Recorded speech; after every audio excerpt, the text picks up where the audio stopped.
সবাইকে স্বাগত জানাচ্ছি আর কাবিল নিবেদিত দেশ সন্ধ্যায়। আমি সোনিয়া হক আপনাদের সাথে আছি। আলোচনার আজকে বিষয় রেখেছি নির্বাচন ও গণভোট, কি করছে সরকার ও রাজনৈতিক দল। আসছে 2026-এর 12ই ফেব্রুয়ারি। আমরা জানি জাতীয় সংসদ নির্বাচন এবং গণভোট একই দিনে অনুষ্ঠিত হতে যাচ্ছে এবং সেই নির্বাচনটিকে কেন্দ্র করে রাজনৈতিক দলগুলোর প্রস্তুতি এখন কেমন রয়েছে। 22 তারিখ থেকে তারা আনুষ্ঠানিক প্রচারে নামবে, কিন্তু সরকারের ভূমিকা ঠিক এই মুহূর্তে কি রয়েছে, নির্বাচন কমিশন কি দায়িত্ব পালন করছে, এই বিষয়গুলোই আজকে আলোচনায় থাকবে। এবং আলোচনায় আজকে অংশ নিয়েছেন, আমার সাথে যুক্ত হয়েছেন ইলিয়াস খান, উপদেষ্টা সম্পাদক, টাইমস অফ বাংলাদেশ। তিনি আছেন আমার সাথে যুক্ত আছেন ফয়েজ আহমদ, প্রধান উপদেষ্টার সিনিয়র সহকারী প্রেস সচিব। দুজনকে স্বাগত জানাচ্ছি। এবং যেমনটা বলছিলাম যে নির্বাচন ও গণভোট, কি করছে সরকার ও রাজনৈতিক দল, যেহেতু শুরুতেই আমি কি করছে সরকার এ বিষয়টি নিয়ে আলোচনা করতে চাই। যদিও অনেকেই গণভোটের প্রচারটি নিয়ে সরকারের এই ভূমিকাকে আসলে খুব বেশি মানতে পারছেন না। অনেকে বলছেন যে সরকারের আসলে এই গণভোটের প্রচার করার খুব বেশি দরকার নাই, কিন্তু সরকার করছে, হ্যাঁ, ভোট কিংবা প্রচারণায় নেমেছে। সরকারের পক্ষ থেকে গণভোটের প্রচার, নির্বাচনের আয়োজন, আমি শুরুতেই ফয়েজ আহমদ আপনার কাছে আলোচনাটাই চলে যেতে চাই। ফয়েজ আহমদ। জি, আপনাকে ধন্যবাদ। ইলিয়াস ভাইকে শুভেচ্ছা, যারা দেখছেন তাদেরও শুভেচ্ছা। দেখুন, প্রথম কথা হচ্ছে আপনি দুটো বিষয়, একটি হচ্ছে সাধারণ নির্বাচন বা আমাদের সংসদ নির্বাচন, অপরটি হচ্ছে জুলাই জাতীয় সনদ 2025 বাস্তবায়নের উপর যে আয়োজিত গণভোট, সে বিষয়ে আলোচনা। যদি আপনি সাধারণ নির্বাচনের পার্সপেক্টিভ থেকে বিবেচনা করেন, সেক্ষেত্রে এখানে সরকার কি করছে বলতে মূলত নির্বাচন কমিশন কি করছে। নির্বাচন কমিশন এই মুহূর্তে তার যে যাচাই বাছাই প্রক্রিয়ার একদম শেষ দিনে আছে আজকে, সেই কাজটি সুচারুরূপে করছে। অপরদিকে সরকারের দিক থেকে যে সমস্ত প্রতিষ্ঠানকে ফ্যাসিলিটেট করার কথা ইলেকশন কমিশনকে যেইভাবে স্থানীয় পর্যায়ে বিভিন্ন জায়গায় যে ধরনের নির্বাচনের পরিবেশ নিশ্চিত করার জন্য, স্বাভাবিক পরিস্থিতি স্বাভাবিক রাখার জন্য যা যা করণীয়, সে কাজগুলি আমার মনে হয় খুব সঠিকভাবেই করার চেষ্টা করা হচ্ছে বা করছেও। অপরদিকে গণভোটের বিষয়ে আপনি আলাপ করতে গিয়ে যেটা বললেন যে কেউ কেউ এটা মেনে নিতে পারছে না যে সরকার গণভোটের হ্যাঁ এর পক্ষে প্রচারণা করছে। ট্রু, কেউ কেউ মেনে নিতে পারবে না, কারণ বহু মানুষ দুটো কারণে মেনে নিতে পারে না। একটি কারণ হচ্ছে বহু মানুষ পুরনো এক ধরনের যে বন্দোবস্ত, পুরনো যে ব্যবস্থা, পুরনো ব্যবস্থার যে লুফলসগুলি, যেটার কারণে আমাদেরকে বারবার লড়াই সংগ্রামের মধ্যে দিয়ে যেতে হয়, সেই জিনিসের মধ্যে থেকে যেতে চান। আবার বহু মানুষ খুব সারফেসে বোঝার চেষ্টা করেন যে না, এটা তো একটা ভোট, সেই ভোটে সরকার একটা পক্ষ নিলে কেমন দাঁড়ায়, শুধু এই এই এই এই এই প্রিন্সিপাল থেকেই মনে করেন যে সরকারের উচিত না হায়ের পক্ষে ক্যাম্পেইন করা। কিন্তু আপনি যদি আলটিমেটলি প্রেক্ষাপটটা বিবেচনা করেন, দেখুন, এই গণভোটে হা যদি নির্বাচিত হয় বা হা যদি বিজয়ী হয়, তাহলে কি এমন কোনো বিধান আছে যে এই সরকার আরো কয়েক মেয়াদের জন্য, আরো এক মেয়াদের জন্য, আরো 1 বছর 2 বছরের জন্য থেকে যাবে? তা তো নয়। বা এই সরকারের কোনো কিছু বৈধতা অর্জন বা বিসর্জনের কোনো ব্যাপার কি এই গণভোটের মধ্য দিয়ে আছে? না। এই সরকারের কারোর কি কোনো লাভালাভের কোনো ব্যাপার আছে? নেই। তাহলে আপনি আসতে হবে প্রেক্ষাপটটা কি, হোয়াই গণভোট। গণভোটটা হয়েছিল 2024 সালের জুলাই আগস্টে, যেই ছাত্র জনতার গণ অভ্যুত্থান, সেই গণ অভ্যুত্থানের রক্তক্ষয়ী যে প্রাপ্তি, সেখানে সংস্কার একটা বড় ম্যান্ডেট। আমরা জাতিগতভাবে ভুলে যেতে পছন্দ করি, এ কারণে হয়তো ভুলেও গেছি। আমাদের দেয়ালে দেয়ালে যে লিখন ছিল, সেখানে কি সংস্কারের দাবি ছিল না? সংস্কারের বহিঃপ্রকাশ ঘটেনি ইয়াং যেই আমাদের জনশক্তি, তাদের মধ্য দিয়ে, যারা আন্দোলনে সক্রিয় ভূমিকা রেখেছে, শিক্ষার্থী, তাদের মধ্য দিয়ে। সেই সংস্কারের ম্যান্ডেট নিয়েই তো এই অভ্যুত্থানের সরকার গঠিত। সরকার গঠনের পর সরকার খুব ক্যাটাগরিক্যালি 3টি জায়গা পরিষ্কার করে বলেছে, আমাদের প্রধানতম ম্যান্ডেট হচ্ছে সংস্কার, বিচার এবং নির্বাচন। সো আপনি সংস্কারের লক্ষ্যে বেশ কিছু কমিশন গঠন, সেই কমিশনগুলি রিপোর্ট প্রাপ্তি, তার রিকমেন্ডেশনের ভিত্তিতে আরও একটি কমিশন গঠন, যে জাতীয় ঐক্যমত্য কমিশন। সেই কমিশন দীর্ঘ 9 মাস সব পলিটিক্যাল পার্টির সঙ্গে একটা কনসেনসাসে পৌঁছালো যে আমরা এই বিষয়গুলিতে মৌলিক সংস্কারের পক্ষে আমাদের মত দেই, আমরা মনে করি এই জায়গাগুলিতে সংস্কার প্রয়োজন। সে তার ভিত্তিতেই তো, তাদের আলোকেই, তাদের সিদ্ধান্তের আলোকে এই গণভোট। অর্থাৎ এই সরকার মনে করে এই যে পরিবর্তনগুলির কথা বলছে, যেটা হা যদি জয়ী হয়, তাহলে সেগুলি নির্বাচিত হলে এই সরকার মনে করে যে সেগুলি বাস্তবায়ন সম্ভব। এই সরকার সেটা মনে করে বলেই এত এত আয়োজন করে, রাষ্ট্রের অর্থ ব্যয় করে, রাষ্ট্রের মানুষদের এফোর্ট দিয়ে এই কাজ পর্যন্ত পৌঁছেছে। সুতরাং এখন যদি আপনার ওই ওই প্রিন্সিপালটুকু যে সারফেস থেকে বোঝে যে সরকার একটা পক্ষ নিলে কেমন হয়, অন্য অপরাপর ভোটের সঙ্গে এটাকে মিলিয়ে ফেলে, সেই জায়গা থেকে যদি সরকার নিশ্চুপ থাকে, সরকার যদি হাত গুটিয়ে নেয়, তাহলে এই অভ্যুত্থানের সঙ্গে বেইমানি হবে। সরকারের যে নৈতিক অবস্থান সংস্কারের বিষয়ে তার যে ম্যান্ডেট, সেই ম্যান্ডেট থেকে সরে যাওয়া হবে।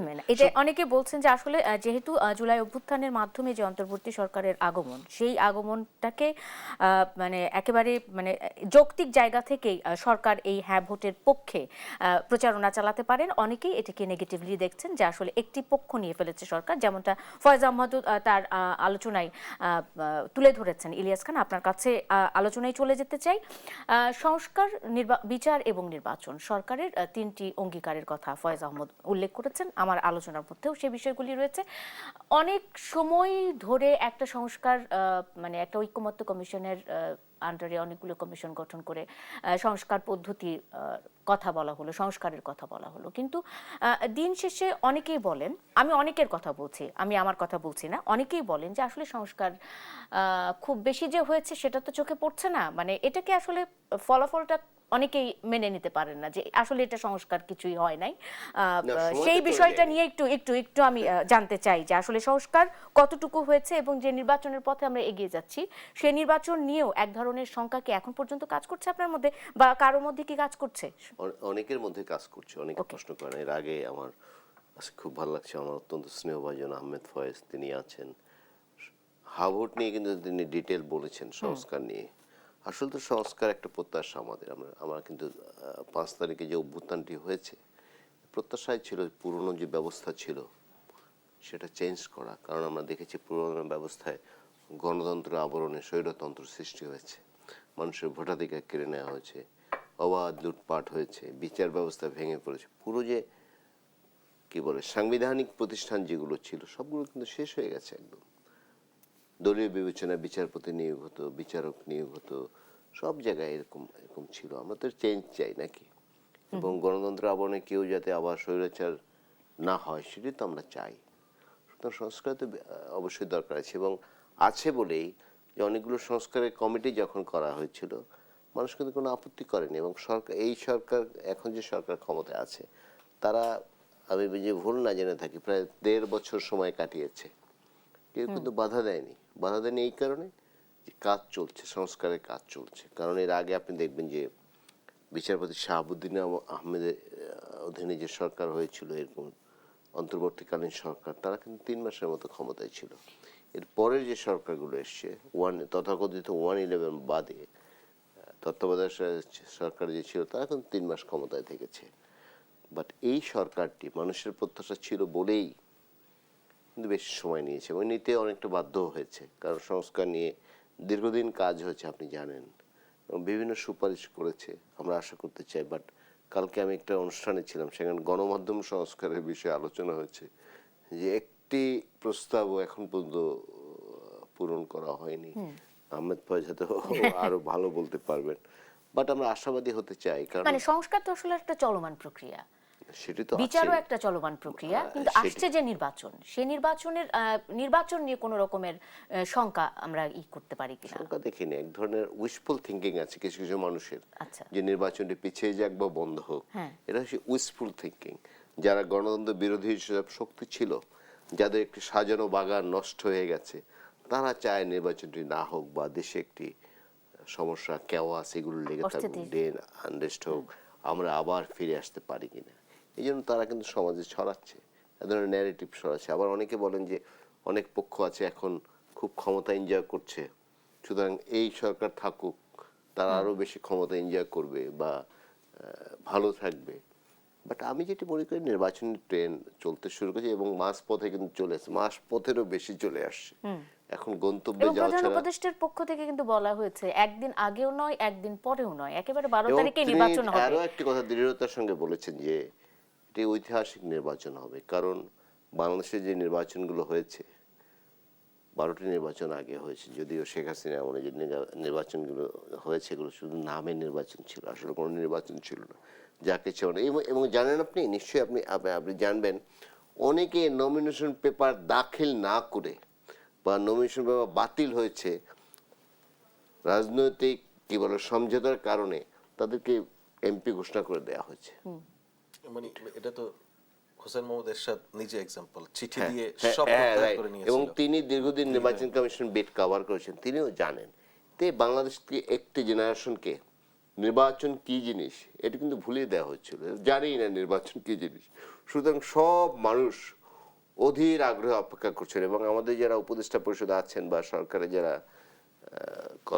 কর্মকর্তা কর্মচারী আছেন যারা পরে নিয়োগ পেয়েছেন 5 তারিখের পরেও, তারাও একটা ইজি এক্সিট চান যে একটা সুষ্ঠু নির্বাচন হয়ে যাক, আমরা চলে যাই। অনেকে বাইরে বলেন যে না আরো ক্ষমতায় থাকতে চাই, আমার মনে হয় না এই রাষ্ট্রে পলিটিশিয়ান ছাড়া সাধারণ মানুষ চেয়ারে বসে দীর্ঘদিন ক্ষমতায় থাকতে চাইবে। আমার মনে হয় আপনি নিশ্চয়ই এখন বিভিন্ন ডিজিটাল মাধ্যমে দেখেন যার সম্পর্কে যা বলা একদম সম্ভবই নয় সেগুলো বলছে, নানা ধরনের তুচ্ছ তাচ্ছিল্য গালি গালাজ নানা কিছু করছে। সুতরাং আমি জানি যারা এই, উপদেষ্টা পরিষদে আছেন সবাই কিন্তু উচ্চশিক্ষিত, গুড কালচার মানুষ, সবকিছু দিয়ে খুব আর্থিক অসঙ্গতিও কারণে এই চেয়ারে বসে খালি খালি গালি খাইতে চায় কি। এই ডক্টর ইউনূস সাহেব তিনি নোবেল লরিয়েট, তিনি বাংলাদেশকে সারা বিশ্বে চিনিয়েছেন।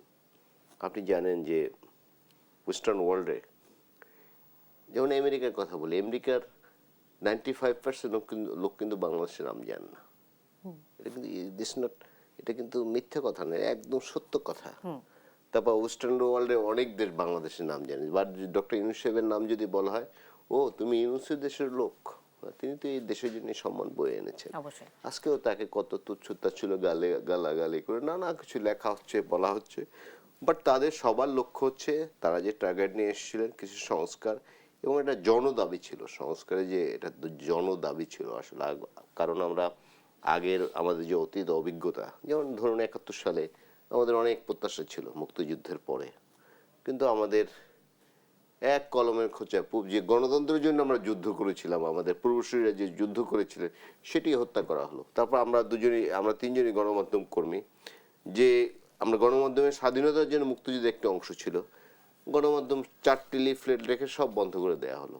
এই মানুষ ফেরিওয়ালাগিরি করেছে, সাংবাদিকরা নানা কিছু করেছে, পানের দোকানদার চায়ের দোকান দিয়েছে দায় থেকে। তো তারপর কে সর্বশেষটা আমি বলি 90 সালের আন্দোলনের পরে আমাদের কিন্তু অনেক প্রত্যাশা ছিল, কিন্তু আমাদের সেই প্রত্যাশা কিন্তু পূরণ হয়নি। বাট এবার যারা অভ্যুত্থানটি করেছে আমাদের ছাত্র জনতা সবাই, আমরা প্রত্যক্ষ পরোক্ষভাবে সবাই জড়িত ছিল, বাংলাদেশের মানুষ একটি পক্ষ ছাড়া তারাও জড়িত ছিল এই আন্দোলন দমন করতে। মানে তারা যদি আসলে শক্তি দিয়ে দমন করতে না চাইতো আন্দোলন হয়তো বা এত বেগবান হতো না, এটাও তো বলা যায়। আমরা একটা বিরতির পরে ফিরে আসি। যেমনটা বলছিলেন ফয়েজ আহমদ, মানে সরকার কি কাজ করছে, তার মানে নির্বাচন কমিশন কি কাজ করছে এই নির্বাচনকে নিয়ে। এই নির্বাচন কমিশনের বিরুদ্ধে, মানে নির্বাচন কমিশনকে নিয়ে কিন্তু অনেক অভিযোগ হচ্ছে তাদের কর্মকাণ্ড নিয়ে। একটা বিরতি নিয়ে আসি, বিরতি নিয়ে এসে আসলে নির্বাচন কমিশনের ভূমিকা নিয়ে কথা বলবো। দর্শক থাকুন আর কাবিল নিবেদিত দেশ সন্ধ্যায়, ফিরছে এক্ষুনি। বিরতির পর স্বাগত আরেকবার। নির্বাচন ও গণভোট কি করছে সরকার ও রাজনৈতিক দল, আপনারা দেখছেন আর কাবিল নিবেদিত দেশ সন্ধ্যা। এই বিষয়ে আলোচনা করছি। আজকে আলোচনা ফিরতে চাই, ফয়েজ আহমদ আপনার কাছে চলে যেতে চাই নির্বাচন কমিশনের ভূমিকা নিয়ে। অভিযোগের আসলে শেষ নাই নির্বাচন কমিশনের বিরুদ্ধে, মানে নির্বাচন কমিশনের সামনে ঠিক এই মুহূর্তেও বোধহয় অবস্থান কর্মসূচি পালন করছেন ছাত্রদলের নেতাকর্মীরা। রোববার বেলা 11টা থেকে ইসি কার্যালয়ের সামনে ছাত্রদলের নেতাকর্মীরা অবস্থান নেন। তাদের দাবি হচ্ছে 3টি, এবং তারা 3টি ইস্যু তুলে এখন ওখানে অবস্থান করছেন, রাত পর্যন্ত থাকবেন। তাদের কথা হচ্ছে যে বহুল আকাঙ্ক্ষিত যে পোস্টাল ব্যালট, সেই ব্যালটটির যে নিয়ে অনিয়মতান্ত্রিকতা দেখা গিয়েছে বা নির্বাচন কমিশনের যে আচরণ সেটি পক্ষপাত দুষ্ট এবং প্রশ্নবিদ্ধ, এমনটা তারা বলছেন। তাদের আরেকটি ইস্যু হচ্ছে যে বিশেষ একটি রাজনৈতিক গোষ্ঠীর চাপে দায়িত্বশীল ও যৌক্তিক সিদ্ধান্তের পরিবর্তে নির্বাচন কমিশন হঠকারী ও অদূর সিদ্ধান্ত গ্রহণ করেছে। তৃতীয় ইস্যুটি হলো শাহজালাল বিজ্ঞান ও প্রযুক্তি বিশ্ববিদ্যালয়ের ছাত্র সংসদ নির্বাচন নিয়ে একটি ইস্যু, এবং এই সাথে একটুখানি যোগ করে রাখতে চাই, সেটি হলো এনসিপি এবং 10 দলীয় নির্বাচনী ঐক্যের পক্ষ থেকে দেশবাসী, নির্বাচন কমিশন এবং অন্তর্বর্তী সরকারের উদ্দেশ্যে আসিফ মাহমুদ বলছেন, আমরা স্পষ্টভাবে এই বার্তাটা দিতে চাই যে আপনারা কোনোভাবেই একটা দায়সারা বা সেটেলড নির্বাচন করে দিয়ে পার পেয়ে যাওয়ার কথা ভাববেন না। তিনি কি থ্রেট দিলেন? সেটা দুটো বিষয় খুব ইন্টারেস্টিং। তার মানে আপনি বুঝতে পারছেন যে ইলেকশন কমিশন খুব মাঝামাঝি একটা অবস্থায় পড়ে গেছে। আইডিয়ালি তাই হওয়া উচিত। যদি আমাদের ইলেকশন কমিশন কোনো কারণে মনে করে থাকে যে আগামী নির্বাচনের যেই বৈতরণী সেটা খুব স্মুথলি পার হয়ে যাওয়া যাবে, সেটা তো ভুল হবে। আপনাকে নানানমুখী চ্যালেঞ্জের মধ্য দিয়ে যেতে হবে। আপনি দেখুন আজকের দিনে যদি একই সঙ্গে আপনি দুটো ঘটনাকে দেখেন, একই সঙ্গে বিএনপি এবং তার অপোজিশন ক্যাম্প দুটোই নানানভাবে ইলেকশন কমিশনকে অ্যাটাক করছে, তাই না? এর মধ্য দিয়ে কমিশনের এক ধরনের নিরপেক্ষতা প্রমাণিত হয়, অন্তত বাংলাদেশের পার্সপেক্টিভে। দে are in right way. So সেই জায়গায় যদি আপনি বিবেচনা করেন, আবার এই যে দাবি দেওয়া বা ছাত্রদলের যে অভিযোগ, এই অভিযোগের মধ্যে পার্টিকুলারলি অন্তত পোস্টাল ব্যালট নিয়ে যেটা বলছেন ছাত্রদল বা বিএনপির কেউ কেউ বলছেন, আমি মনে করি বিএনপির মতো এত বড় রাজনৈতিক দল ঠিক এই পার্টিকুলার ইস্যুতে পলিটিক্সটাকে যে জায়গায় নামিয়ে আনার চেষ্টা করছেন, এটা পার্টি হিসেবে বিএনপির জন্য ওয়াইজ হচ্ছে না। এটা আমার অবজারভেশন পার্সোনালি, বিকজ আমি টোটাল প্রক্রিয়াটাকে দেখার এবং বোঝার চেষ্টা করেছি। বিএনপির অভিযোগ আপনি এই গণমাধ্যমে জনপরিসরে তো আসছে নানানভাবে, সেই অভিযোগ ইলেকশন কমিশনের যে এক্সপ্লেনেশন, দুটোকে মূল্যায়ন করার চেষ্টা করেছি। আমি নিজে সাংবাদিকতার সময় আমি পলিটিক্যাল জার্নালিজম করেছি, আমি ইলেকশন কমিশন কভার করেছি। আমার দেখুন, প্রথম কথা হচ্ছে দুটো অভিযোগ। একটি হচ্ছে যে ব্যালট পেপারে ধানের শীষ প্রতীক মাঝখানে খুব খুব খুব প্রমিনেন্টলি দেখা যাচ্ছে না, এরকম একটা অভিযোগ মাঝখানে। এই অভিযোগের মধ্য দিয়ে বিএনপি ধানের শীষ প্রতীকের প্রতি এক ধরনের অবমাননা করছে আমি বলবো। এই বর্তমানে এই নির্বাচনে যদি আপনি এক নাম্বার নির্বাচনী প্রতীক হিসেবে কোনোটাকে বলেন, সেটাকে ধানের শীষ বলতে হবে। এই দেশের কোনো মানুষ যে প্রবাসে আছেন বা দেশে আছেন, তিনি যদি বিএনপিকে ভোট দিতে চান, তিনি জানেন যে এটার প্রতীক ধানের শীষ। এই ধানের শীষ সেই ধানের শীষ যে ধানের শীষের প্রচারণায় বেগম খালেদা জিয়া বলেছেন যে আমি কলা গাছ দাঁড় করিয়ে দিলে ধানের শীষ নিয়ে তাকে ভোট দিতে হবে। ধানের শীষ প্র্যাকটিক্যালি পলিটিক্যালি এখানে এত ইনফ্লুয়েন্সিয়াল ইলেকটোরাল সিম্বল হয়ে দাঁড়িয়েছে, যেটা কখনো কখনো প্রার্থীর পরিচয় চেয়ে বড় পরিচয়। সুতরাং যে মানুষগুলি বিএনপিকে ভোট দিতে চায়, তারা তাদের দায়িত্বেই ধানের শীষও খুঁজে নিবে। আর ধানের শীষ ঠিক ওই পজিশনে কেন গেছে সেটার একটা ব্যাখ্যা ইলেকশন কমিশন থেকে ইতিমধ্যে দেয়া হয়েছে। নাম্বার 2, একটা বিষয় বলা হয়েছে যে বাহারাইনের একটা জায়গায় বেশ কিছু পোস্টাল ব্যালট একই জায়গায় ছিল। ইলেকশন কমিশন পরিষ্কারভাবে বলেছে ওখানে পোস্টাল সিস্টেম অনুযায়ী এক জায়গায় অনেকগুলি বাসিন্দা বক্স আকারে সেখানে গেছে, সেখানে কেউ একজন ভিডিও করেছে, সেটা ভাইরাল হয়েছে। এর মধ্যে দিয়ে কিছুই প্রমাণ হয় না যে আপনি সবাই মিলে, প্রথমত আমি জানি না আপনারা দুইজন এই পোস্টাল ব্যালটের যে ভোট দেওয়ার পদ্ধতি সেটা সম্পর্কে অবগত আছেন কিনা। যদি জেনে থাকেন তাহলে পরিষ্কার জানেন যে কোনো অবস্থাতেই পোস্টাল ব্যালটে একজনের ভোট আরেকজন দিয়ে দেওয়ার কোনো সুযোগ নেই। পুরো বিষয়টা আপনার এনআইডি দিয়ে স্ক্যান করে আপনাকে রেজিস্ট্রেশন করা, সেই স্ক্যান করার মাধ্যমে দিয়ে আনবিলাপ করা, সেখানে ভোট দেওয়া, সেই ভোট পাঠানো। পার্সু তো আপনি করবেনই ভাই, ভোট মানি পার্সু। আপনাকে যদি আমি সুযোগ পাই আমি বুঝাবো না ভাই আপনি ধানের শীষে ভোট দেন, আমি যদি ধানের শীষের লোক হই। ইলেকশন ইটসেলফ পার্সুর ব্যাপার, সেটা যদি করতে পারে কেউ সেটা করবে, তার ক্যাপাসিটি।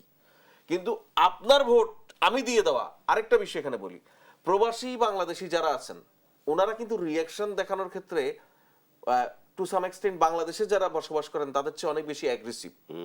ওনার একটা ভোট আপনি দিয়ে দিবেন, আপনি কত বড় নেতা হয়েছেন ওখানে, অত সহজ না, লিটারেলি সহজ না। ওনারা কাউকে ছেড়ে কথা বলেন না। সুতরাং একজন প্রবাসী ভোটার ধানের শীষে ভোট দিতে চান আর আপনি তার ভোট পাল্লায় দিয়ে দিবেন, ইম্পসিবল। ওকে, আমি ফিরবো নিশ্চয়ই ফয়েজ আহমদ। আমি একটু চলে যেতে চাই ইলিয়াস খান আপনার কাছে। যেটি আরো একটি প্রশ্ন ছিল সেটা হলো যে সেটেলড নির্বাচন, জনাব আসিফ মাহমুদ সজীব ভুঁইয়া এক ধরনের অভিযোগই তো করেছেন। তো সেক্ষেত্রে আসলে নির্বাচনের পরিবেশ, লেভেল প্লেইং ফিল্ড নিয়ে একটু সংক্ষেপে জেনে বিরতিতে যেতে চাই আপনার কাছে। উনি বারবার কেন বলছেন, কেন ওনাদের কোনো কোথাও অসুবিধা হচ্ছে? জামাতের পক্ষ থেকেও কিন্তু বলা হচ্ছে যে একটা অ্যারেঞ্জড একটা ইলেকশন হতে যাচ্ছে। তাহলে যে একটু আগে আহমেদ ফয়েজ যেটি বললেন, বিএনপি অভিযোগ করছে যে নির্বাচন কমিশন যেটা আমরা দেখলাম যে এখন ছাত্রদল বিক্ষোভ করছে, তারপরে সজীব ভুইয়া তিনিও বলছেন নির্বাচন কমিশন লেভেল প্লেইং ফিল্ড করছেন।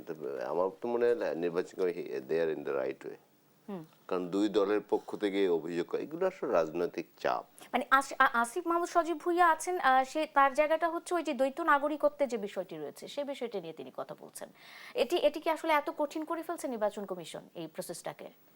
না, কঠিন করেন না, নির্বাচন কমিশন যেটি যৌক্তিক সেটাই মানবেন। এখানে দুটো বিষয় আছে, বলে যে বিদেশি নাগরিকত্ব আমার ছাড়তে হবে, তারপর বিষয়টা তা না। আমি যদি অ্যাপ্লিকেশন করি যে আমি তোমার দেশের নাগরিক থাকতে চাই না, তখন এটা কয় মাস পর কয়দিন পরে সেটা অ্যাকসেপ্ট করবে সেটা তো বিষয় না। আমি অ্যাপ্লিকেশন করলাম কিনা, দ্যাটস ইম্পর্টেন্ট। আচ্ছা, বুঝতে পেরেছেন যে আমি তোমার দেশের নাগরিক থাকতে চাই না। এখন ওর দেশে ইমিগ্রেশন বা জাস্টিস মন্ত্রণালয় যাই হোক, তারা সিদ্ধান্ত নেবে তার এই আবেদনটি আমরা কবে গ্রহণ করব, কবে এটা অ্যাকসেপ্ট করব। বাট একদম ওই অ্যাকসেপ্ট করার সেই চিঠি নিয়ে আসতে হবে এই বিষয়টা কিন্তু তা না। আমি যে সারেন্ডার করেছি সেটা রিসিভ করে থাকলে হয় নাকি, এবং সেটি থাকলে হয়, মানে এটা একটা আইনি সুযোগ নেওয়ার তো সুযোগ আছে, সেটাই সেটা লিগ্যাল ব্যাখ্যার মধ্য দিয়ে ট্রাইব্যুনাল বা কোর্ট ঠিক করে দিবে, জি সেটা জি, নিয়ে সেটাই হওয়া উচিত। তো এখন যে বলছে যে দ্বৈত নাগরিকত্বের বিষয়ে আমার মনে হয় এটি সুযোগ নিশ্চয়ই যারা আজকে এগুলো বাছাই করেছেন, যারা এগুলো নিয়ে কোর্ট বসেছে, তারা নিশ্চয়ই যেটা যথাযথ সেটা করবে। এখানে কোনো ব্যক্তিগত বা কোনো দলীয় দেখার সুযোগ আছে বলে আমি মনে করি না। সুতরাং সজীব ভুইয়া যে অভিযোগটি করেছেন, যদি পয়েন্ট পয়েন্ট ধরে বলতে পারতেন বা ব্যক্তি ধরে বলতে পারতেন তাহলে আমরা বুঝতে পারতাম। একটা বিরতি নেই, বিরতি নিয়ে এসে নিশ্চয়ই আরেকটু বিস্তারিত জানতে পারবো। দর্শক, একটা বিরতি নিচ্ছি। আর কাবিল নিবেদিত দেশ সন্ধ্যায় সঙ্গে থাকুন, ফিরছি এক্ষুনি। বিরতির পর স্বাগত আরেকবার, দেখছেন আর কাবিল নিবেদিত দেশ সন্ধ্যা। সোনিয়া হক আপনাদের সাথে আছি। নির্বাচন ও গণভোট কি করছে সরকার ও রাজনৈতিক দল, আমি একটু আলোচনায় ফিরতে চাই। ইলিয়াস খান, আপনাকে দিয়ে এই অংশে আলোচনাটা শুরু করতে চাই। যে জায়গাটাতে আসলে আমরা ছিলাম যে বিভিন্ন বিষয় নিয়ে নির্বাচন কমিশনের বিপক্ষে রাজনৈতিক দলগুলো, আবার রাজনৈতিক দলগুলোর কিন্তু নিজেদের মধ্যে অভিযোগ যেটি নির্বাচন কমিশনকে তারা দিতে চায় সেটা হলো আচরণবিধি লঙ্ঘনের। কারণ আমরা ঠিক সাম্প্রতিক সময়ে বিভিন্ন রাজনৈতিক দলের যে ধরনের প্রচারণা, যদিও আনুষ্ঠানিক প্রচারের সময় এখন পর্যন্ত হয়নি, কিন্তু তারা প্রচারে নেমেছেন এবং বিভিন্নভাবে যে প্রচারণায় অংশ নিচ্ছেন, একজন আরেকজনের বাকবিতণ্ডার তৈরি হচ্ছে, উত্তপ্ত হচ্ছে পরিবেশ, অস্থির হচ্ছে পরিবেশ। এটিকে কি আসলে নির্বাচন কমিশন কোনো রকমের গুরুত্ব দিয়ে দেখছে কিনা? বাংলাদেশে এত মানুষ, এত প্রার্থী, এত তাদের সমর্থক, আপনি বাজারে গেলে দেখবেন একটা বাজারে 3000 সমর্থক জড়ো হয়েছে। আর নির্বাচন তো বাংলাদেশের একটি উৎসব, আপনি নিশ্চয়ই জানেন। বাংলাদেশ মানুষ নির্বাচন খুব এনজয় করে। নাম্বার 2, গত 15.5 বছর নির্বাচন না হওয়ার কারণে মানুষের মধ্যে কিন্তু উৎসব আরও বেশি, কারণ এবার তারা ভাবছে যে আমি ভোট দিতে পারবো।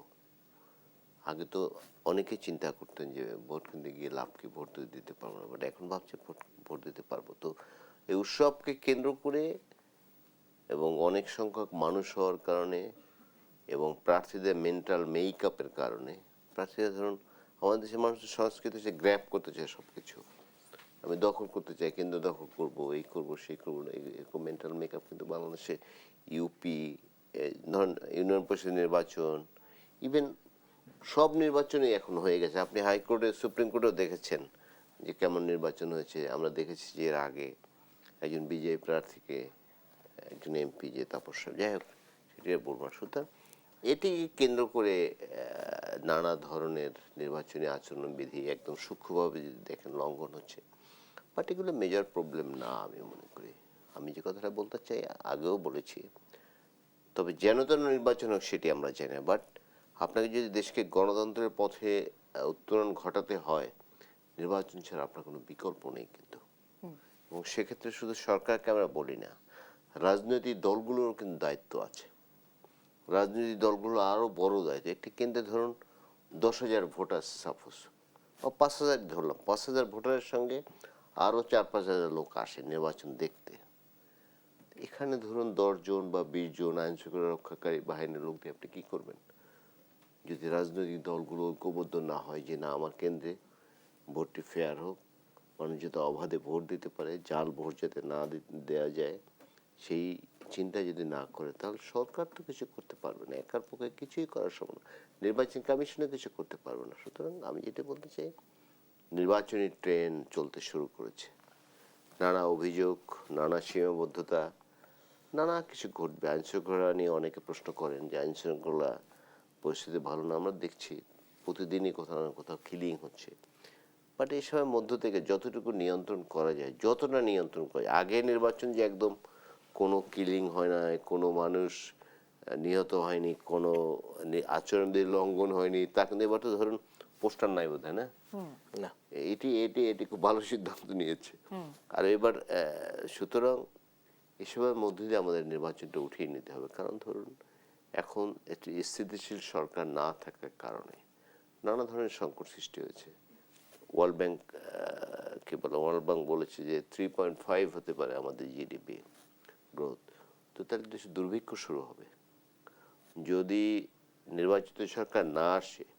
অনেকে কিন্তু মুখিয়ে আছে বিনিয়োগ করার জন্য, বাট এখন কিন্তু করছে না, কারণ জানে যে এই সরকার আর মেয়াদ আছে অল্প কদিন।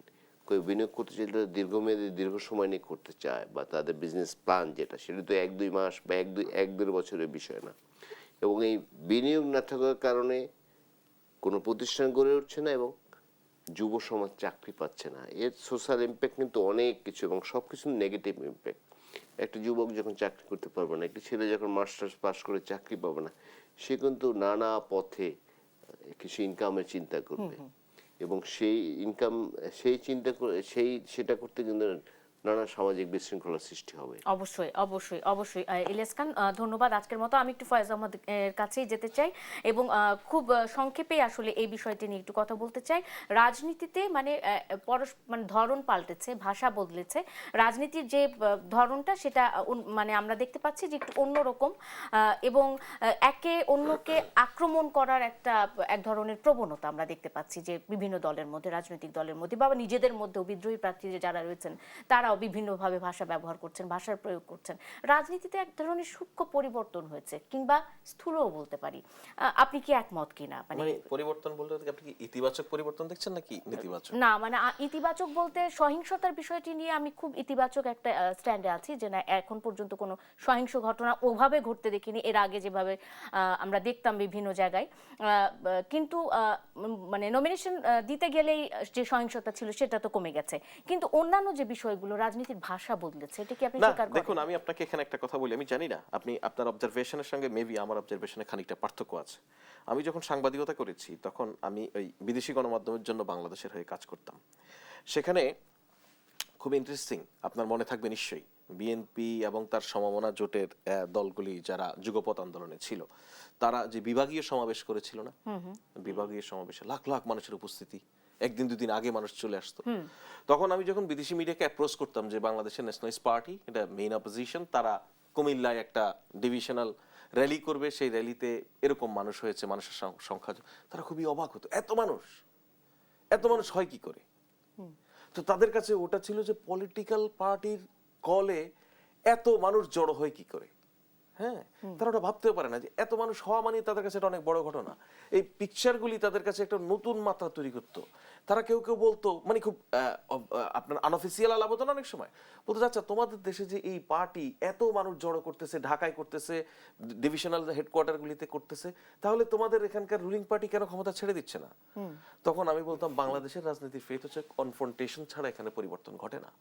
তুমি তোমার ওখানে যেরকম 100 জন মানুষ জড়ো হওয়া মানে বিশাল র্যালি মনে করো, তুমি যখন তোমার ওখানে যদি 50 জন মানুষ কোনো ক্ষেত্রে প্রতিবাদ দেখানো মানে 3 জন মিনিস্টারের রেজিগনেশন মনে করো, এখানকার বাস্তবতা সেটা না। সেই জায়গায় আপনি যখন আজকে আমাদের পলিটিশিয়ানরা সংঘাতে নেই, তবে তাদের বক্তব্যের মধ্য দিয়ে একে অপরের বিষয়ে বিষাদগার করছে, এটা বলছেন, আই ফিল লাইক যে আমি ইউরোপের পলিটিক্স নিয়ে কথা বলছি, আমি আমেরিকার পলিটিক্স নিয়ে। মানে আমরা এখন এই জায়গায় চলে গেছি। আপনি অনেক ইতিবাচক একটা জায়গাতে আছেন ফয়েজ আহমদ, আপনাকে ধন্যবাদ। নিশ্চয়ই আমরা ইলেকশনের আগ পর্যন্ত আরো অনেক আলোচনা করব। ইলিয়াস খান এবং ফয়েজ আহমদ দুজনকে ধন্যবাদ জানিয়ে আজকের মতো শেষ করতে চাই। আর কাবিল নিবেদিত দেশ সন্ধ্যা সাথে থাকার জন্য আপনাদের ধন্যবাদ।